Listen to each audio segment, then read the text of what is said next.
amanu la taqulu amwalakum bainakum bil batil.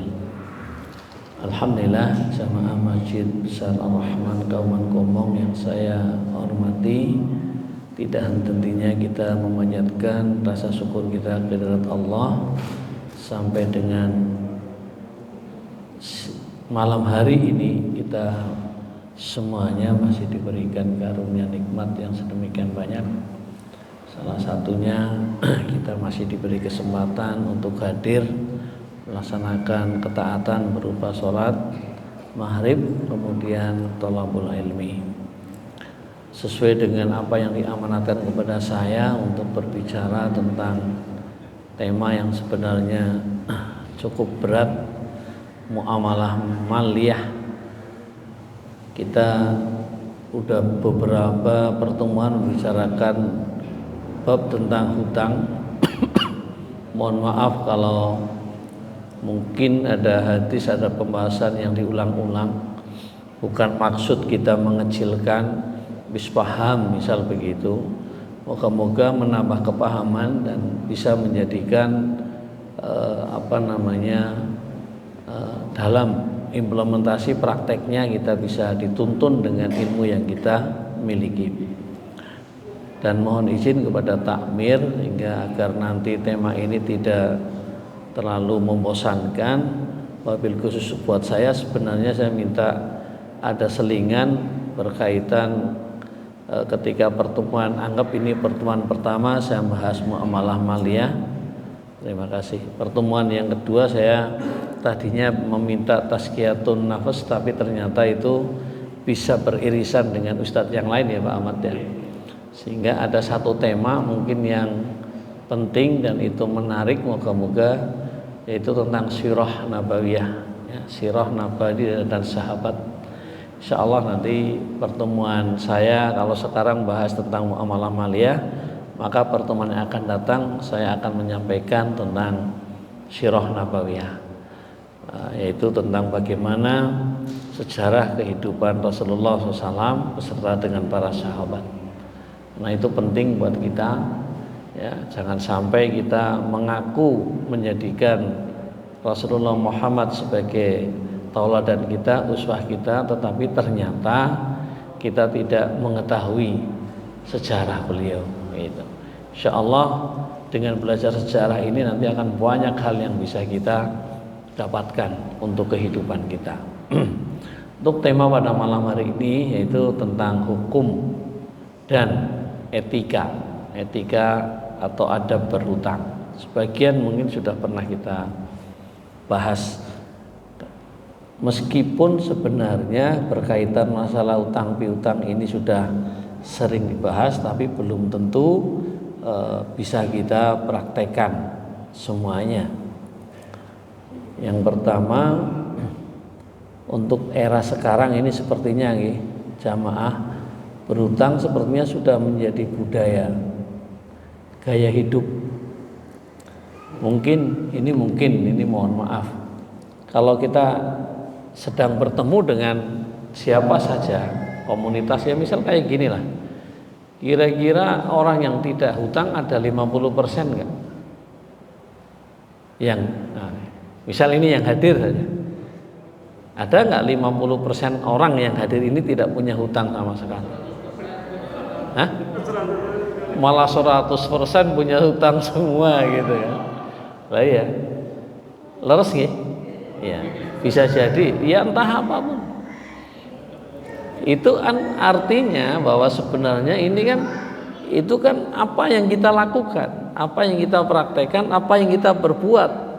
Cuma masalahnya apakah kita sudah memiliki ilmu tentang yang kita lakukan ini? Nah, ini yang perlu kita kaji. Gitu.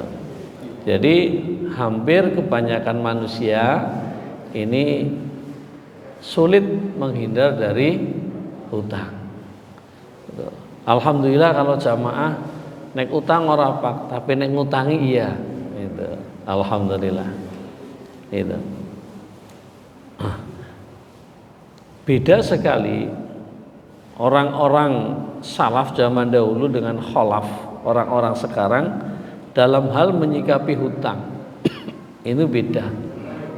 Ya. Kalau ulama, bukan ulama lah, orang-orang zaman dulu ini hutang ini ya karena memang untuk kebutuhan yang mendesak atau primer. Itu. Kalau tidak mendesak atau bukan kebutuhan primer, jarang sekali hutang. Orang-orang zaman dulu tapi kalau zaman sekarang, ya ini apa saja kan sekarang ditawarkan. Itu. Bukan hanya untuk kebutuhan primer, untuk kebutuhan, kalau kan ada kebutuhan primer paling puncak, kemudian sekunder, ada tersier yang saya ingat itulah. Untuk kebutuhan yang tersier aja ini kadang orang memaksakan diri untuk berhutang. Itu. Dan itu menjadi hal yang sekarang menjadi hal yang biasa. Bahkan dalam kelompok-kelompok misal PKK ini ada semacam paksaan, Pak. Ya kepriwe iki duwite ora ana sing utang, nggih nggih, enten nggih. Iki akhirnya ibu-ibu ya wis lah, daripada harus utang ya aku kenang ini lah, utang lah. Ya. Artinya ketika terjadi yang seperti itu kan, orang ini berhutang tanpa ada kebutuhan, tapi semata-mata men duitnya terpakai, utang lah. Itu begitu. Nah, seolah-olah itu sederhana, tetapi kalau kita kaji ya tentang kalau kita berhutang kok sebenarnya tidak memiliki tujuan yang jelas gitu ya. Apalagi seperti tadi misal karena daripada uangnya tidak dipakai, ya udahlah tak pinjam sini. Nah, ini hal kayak gini tidak dianjurkan sebenarnya. Hukum berhutang. Wahai orang-orang yang beriman, apabila kamu bermuamalah tidak secara tunai untuk waktu yang ditentukan, hendaklah kamu menuliskannya. Dan hendaklah seorang penulis di antara kamu menuliskannya dengan benar. Dan janganlah penulis enggan menuliskannya sebagaimana Allah mengajarkannya. Maka hendaklah orang yang berhutang itu mengimlakkan apa yang ditulis itu. Mengimlak ini mengeja ya. Kan ada kalau dulu pelajaran saya kecil ada imla ya. Iya. Sekarang hilang kayaknya itu. Ya. Dan hendaklah dia bertakwa kepada Allah Tuhannya dan janganlah dia mengurangi sedikit pun daripada utangnya.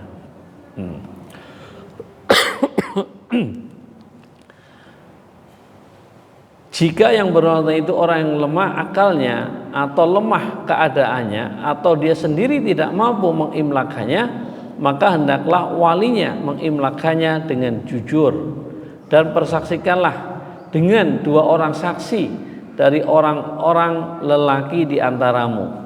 Jika tidak ada 2 orang lelaki, maka boleh seorang lelaki dan 2 orang perempuan dari saksi-saksi yang kamu ridhoi, supaya jika seorang lupa maka yang seorang mengingatkannya.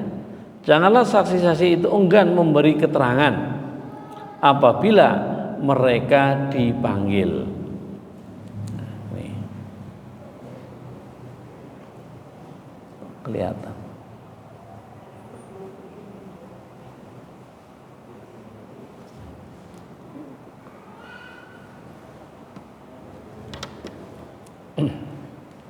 Dan janganlah kamu jemu menulis utang itu baik kecil maupun besar sampai batas waktu membayarnya. Yang demikian itu lebih adil di sisi Allah dan lebih menguatkan persaksian dan lebih dekat kepada tidak menimbulkan keraguanmu. Tulislah muamalahmu itu kecuali jika muamalah itu perdagangan tunai yang kamu jalankan di antara kamu, maka tidak ada dosa bagi kamu jika kamu tidak menuliskannya. Dan persaksikanlah apabila kamu berjual beli dan janganlah penulis dan saksi saling menyulitkan. Jika kamu lakukan yang demikian, maka sesungguhnya hal itu adalah suatu kefasikan pada dirimu, dan bertakwalah kepada Allah. Allah mengajarmu dan Allah Maha mengetahui segala sesuatu. Terjemah Quran surat Al-Baqarah surat yang kedua ayat yang ke-282. Insyaallah ini surat atau ayat terpanjang dalam Al-Quran. Niku Pak. Jadi ini kalau dibaca itu mulai dari satu halaman itu. Jadi kalau kita membaca Al-Quran itu ternyata ayat paling panjang niki Pak, tentang hutang. Itu. Satu halaman penuh hanya satu ayat, yaitu Quran Al-Baqarah 282. Dari situ saja kita bisa mengambil hikmah. Ya tidaklah mungkin sesuatu ditulis begitu panjang kalau itu tidak penting. Kan begitu.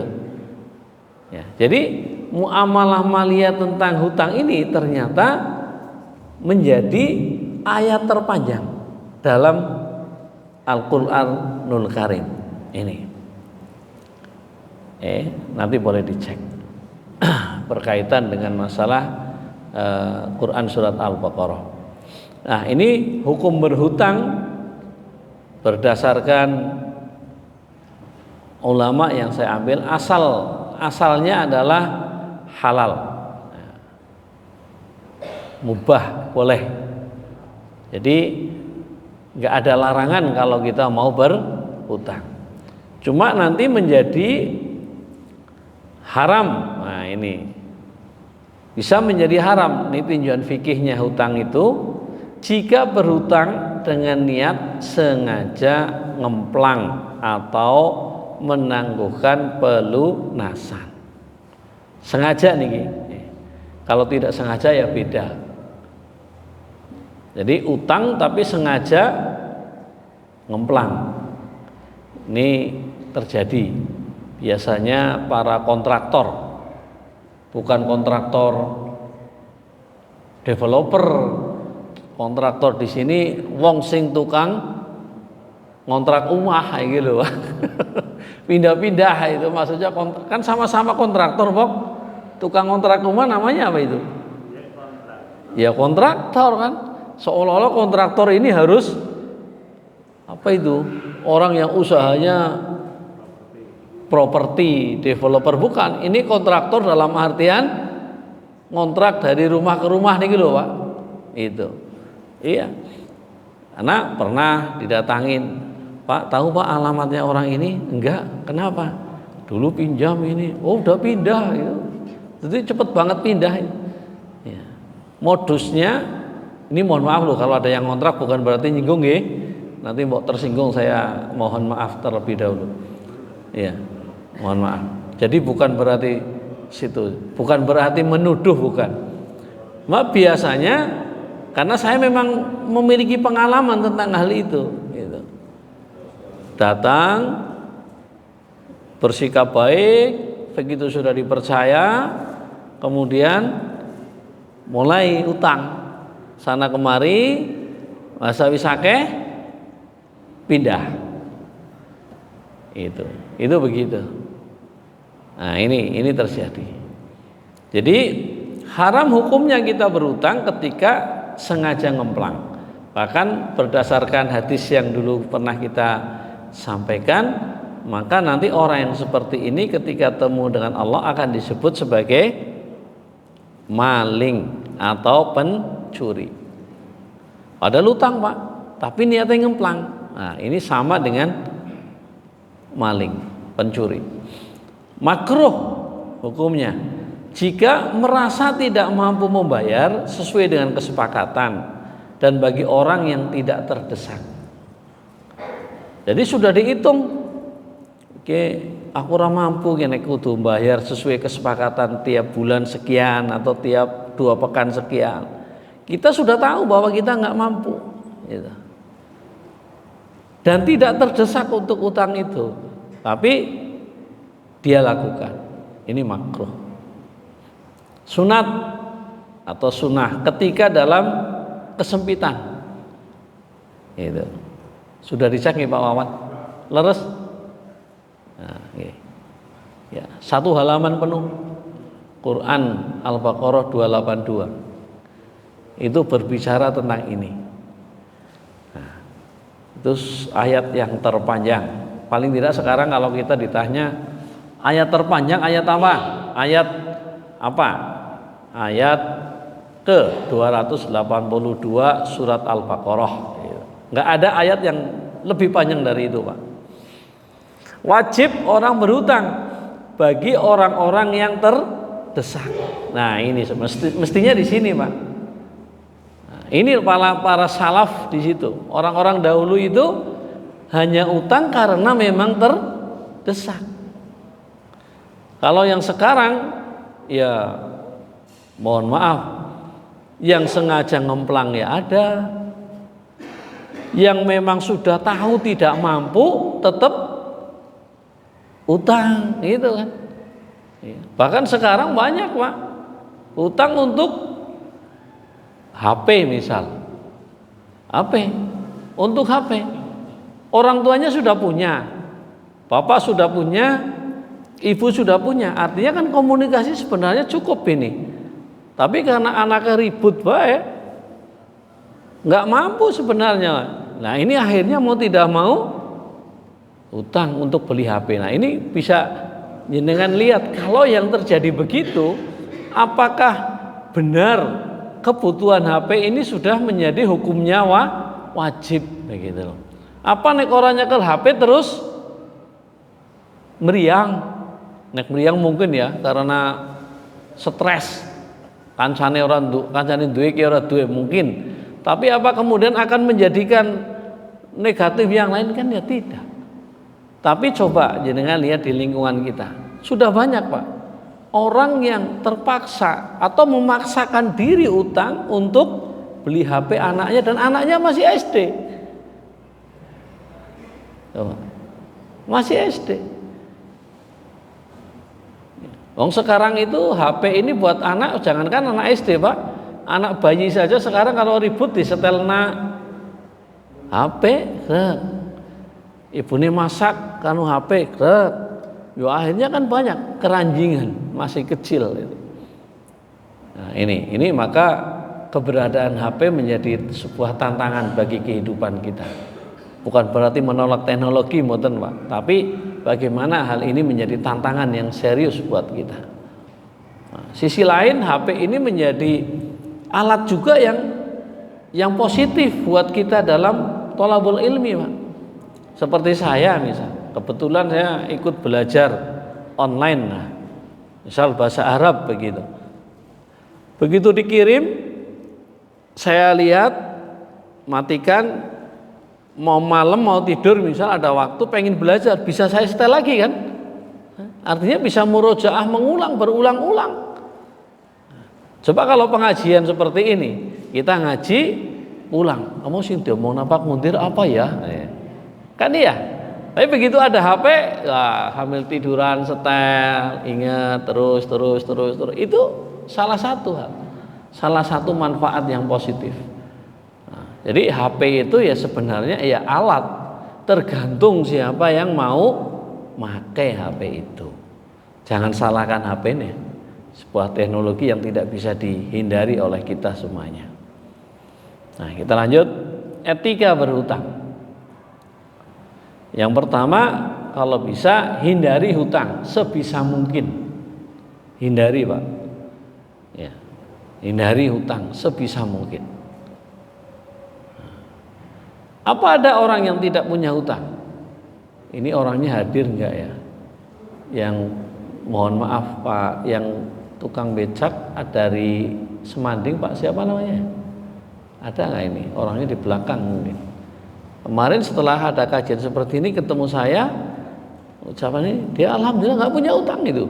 Serius itu. Ya. Mungkin di sini juga ada yang enggak punya hutang.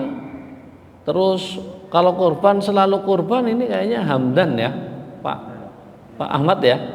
Kayaknya Hamdan ini kayaknya orang nggak punya utang dia. Hah? Iya kan?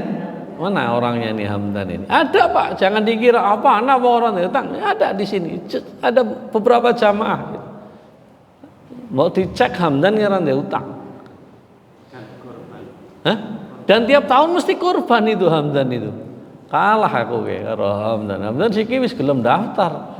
Iya, melu sapi. Terlepas dari apapun. Jadi ada orang yang benar-benar hati-hati sekali. Abang becak lah ya yang ada di sini ini.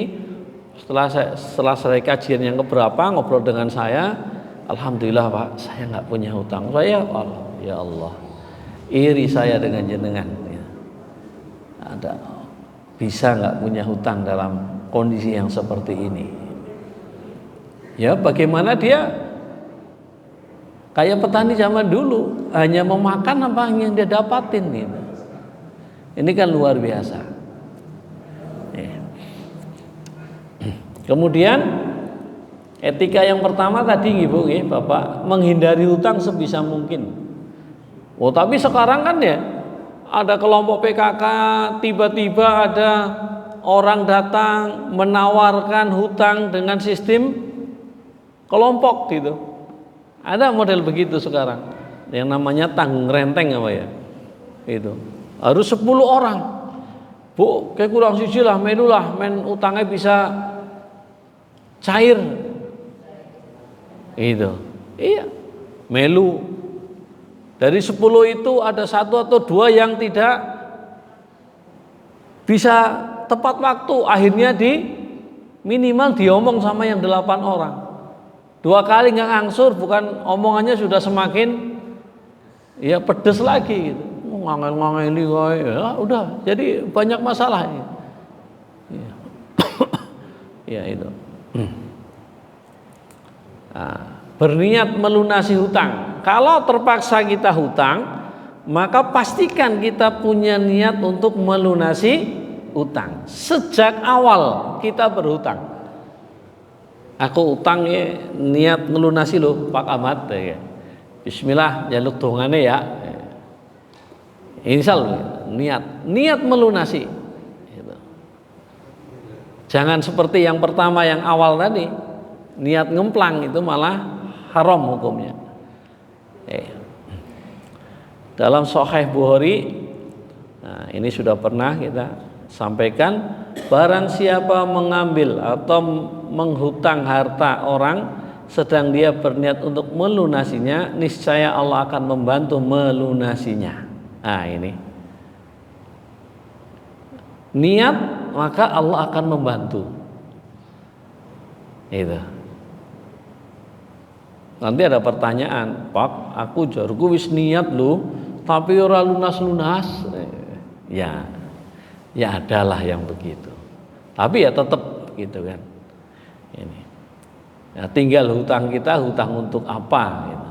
Dan barang siapa mengambilnya atau hutang dengan niat merusaknya, berarti ngemplang, niscaya Allah akan membinasakannya. Ini.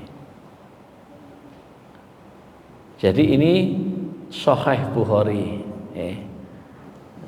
Nah, maka kalau seandainya kita pernah berada dalam kondisi yang tadi, yaitu ngemplang, maka cepat-cepatlah kita bertobat. Ya, bertobat, kemudian kita kembali niatnya kita luruskan. Aku mbiyen perasaan utang karo kancaku ki, aku mbiyen niate orang lunasi, aku siki kelingan. Nah, kita bertobat. Kita cari teman kita sampaikan. Begitu. Ya. Hutang pada hakikatnya adalah sebuah amanah. Wahai orang-orang yang beriman, janganlah kamu mengkhianati Allah dan Rasul Muhammad SAW, dan juga janganlah kamu mengkhianati amanat-amanat yang dipercayakan kepadamu sedang kamu mengetahui. Amanat itu banyak nih Pak, termasuk sebenarnya ya ini kajiannya agak nyinggung sedikit karena ini tahun politik lah. Ya, para wakil-wakil rakyat itu sebenarnya pengemban amanat Pak, mengemban amanat kita. Ketika mereka tidak melaksanakan amanat, ya sebenarnya tanggung jawabnya sangat berat. Itu. Kalau paham kan gitu kan. Itu. Maka menjadi wakil rakyat yang diberi amanat ini berat. Termasuk menjadi ketua takmir. Itu juga amanat dari jamaah. Yang itu juga tidak sederhana, Pak. Tidak mudah. Berat gitu. Itu. Maka amanat-amanat ini kecuali di dunia harus dipertanggungjawabkan, di akhirat nanti akan menjadi beban. Ya. Di dunia bisa selesai urusan, tapi di akhirat belum tentu kalau dia tidak amanat terhadap beban-beban atau amanat yang dipercayakan padanya. Orang ngemplang bisa jadi selamat itu di dunia, pindah kontrakan, wis sorai sangon, pindah atau ganti nomor HP, selesai, tidak terkejar sudah. Apa mending sing ngutangi mati, Pak, bisa keprok kan? Alhamdulillah. Sing ngutangi mati wis beres aku. Ora ana sing nagih maning, ora ana sing guru-guru maning. Gitu. Ini adalah sebuah pemahaman yang keliru besar. Karena ada, Pak, orang yang hutang, sing ngutangi mati malah seneng. Ada. Loh, padahal sebenarnya ini bahaya besar, Pak, kalau tahu ilmunya. Itu. Nah, kepriwe arep nyarutang sing disarutangi wis mati. Nah, sing orang ngerti kan, wah wis bebas, lunas. Dan lunas kepriwe, Kang? Lah sing ngutangi aku wingi aku krungu kabare jare wis mati ya. Wis gawa mati lah. Nah, ini kan enggak benar yang begitu. Ini Al-Anfal nih 27 tentang amanat. Kemudian kita berhutang dari sesuatu yang dibenarkan. Berarti untuk ketaatan, bukan untuk kemaksiatan. Ini. Sesungguhnya Allah bersama orang yang berhutang sampai ia melunasi hutangnya. Selama hutangnya itu bukan pada sesuatu yang dibenci oleh Allah. Dari Abdullah bin Jafar. Ini. Sehingga masuk kategori orang yang berhutang dan akan bersama Allah ketika hutangnya itu adalah untuk ketaatan kepada Allah, bukan untuk kemaksiatan. Loh, ada, Pak. Ini ya saya pernah lah menjadi orang yang ketika malam-malam ada tetangga punya hajat, kita ada di situ. Di situ ada yang lagi main, bahasanya apa, main kartu. Terus ini aku utang gesit lah, ke duitku sarep enteng. Itu kan kayak hal yang sudah umum, Pak. Itu utang. Nah, yang kayak gitu. Apa kumpul-kumpul, terus apa namanya ya, setoran lah, wong 10 wis kiye tuku nggo anget-anget bengi iki. Piro sih? Oh, iuran pira? 5.000-an lah. Aku ora duwe utang gesit ya. Utang. Untuk kemaksiatan. Enggak. Maka pernyataan ini menjadi pegangan buat kita. Ya. Kemudian yang berikutnya adalah berdasarkan Al-Baqarah ini kita diperintahkan untuk mencatat hutang piutang, Pak. Nah, ini salah satu yang sunnah yang mungkin agak sedikit banyak ditinggalkan nih. Meskipun berdasarkan fatwa-fatwa ulama, kalau hutang itu dari uang pribadi untuk saudara dan nilainya tidak besar, ya tidak harus selamanya dicatat. Tapi mencatat hutang piutang ini, apalagi kalau uang itu bukan uang pribadi. Misal panjenengan atau kita menjadi bendahara. Bendahara apapun lah. Ada orang hutang. Aku orang duit, tapi aku nyekel duit. Wis lah jilah ngene lah. Anu ki penting banget. Lah jenengan orangnya kan ora tegaan lah. Kepriwe tapi temenan ya akhirnya. Nah, yang kayak gitu, Pak. Karena ketika nanti yang kasih utang ini nggak nyarutang, maka uang yang bukan uang kita ini harus kita tanggung, harus kita kembalikan. Itu. Nah ini. Dan mencatat hutang ini hikmahnya banyak. Hikmahnya banyak. Hikmahnya diantaranya manakala terjadi perselisihan antara orang yang hutang dan orang yang menghutangi, ini memiliki bukti, itu loh, memiliki bukti. Maka kalau di dalam surat Al-Baqarah tadi 282 ya, ini bukan 182. Ini mestinya di situ kan 2 orang saksi, wah ini kan. Dan ini kalau ternyata ayat ini, dalil ini dipakai di notaris ya. Kalau di notaris ada saksi kan. Nah, maka kalau dalamnya tegas 2 orang laki-laki atau 1 orang laki-laki dan 2 orang wanita, ya, menghadirkan 2 orang saksi.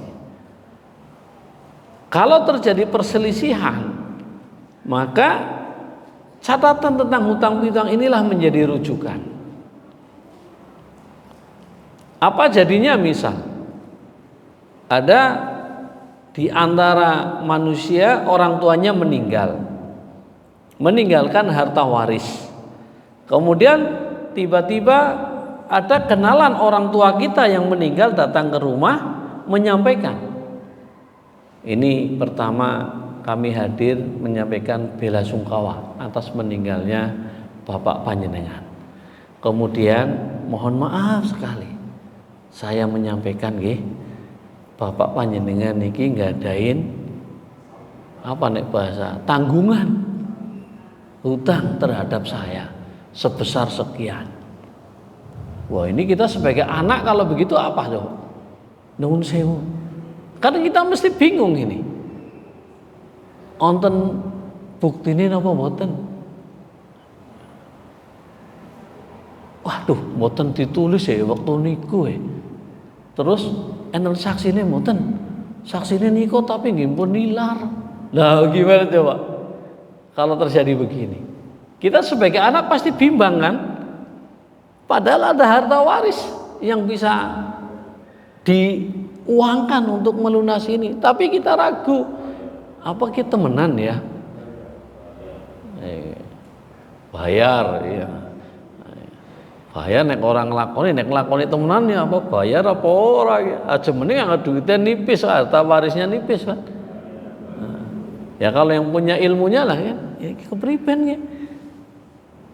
Atau sarutang ora ana saksine, ora ana tulisane nek dasare kuat kan kudu ana catetane. Tapi nek ora sarutang aja bener ya. Melas ke wong tuane dewek ning kanan nek ngasih bener. Itu. Ini sudah diingatkan, ini tinggal beberapa menit mau ada pertanyaan. Monggo kalau ada pertanyaan. Silakan. Masalah pribadi boleh, masalah tetangga juga. Ini. Monggo. Oke. Assalamualaikum warahmatullahi wabarakatuh. Salam warahmatullahi wabarakatuh. Dulu saya kan pernah hidup di Jakarta, Pak. Jadi di situ pernah kenalan Pak Wenda, Pak Wenda, kenal. Satu saat kita minum itu biasa lah, kenal sih. Besok ya udah deh. Tapi niatnya kan mau Bayar. setelah berapa lama itu bayar lah gitu ya. Tapi niatnya kayak itu. Udah pindah, kita kerjaan pindah, orang itu juga pindah. Akhirnya nggak ketemu kan. Nah, katakan hutang itu sebanyak 20.000 gitu aja ya. Satu hutang. Berhubung kita cari-cari nggak tahu ketemu udah. Akhirnya terlihat dalam hati bersodakoh sebanyak 20.000 itu Atas nama itu. bapak itu. Iya. Itu gimana itu? Iya. Bapak bisa disahkan atau enggak itu? Nggih. Nggih. Nggih, matur suwun. Ini kayaknya yang pernah sekolah mungkin punya pengalaman yang sama ya. Guyu-guyu Pak Ahmad Murodi ya. Ada kantin gitu kan. Ya Pak Amon ya ada kantin.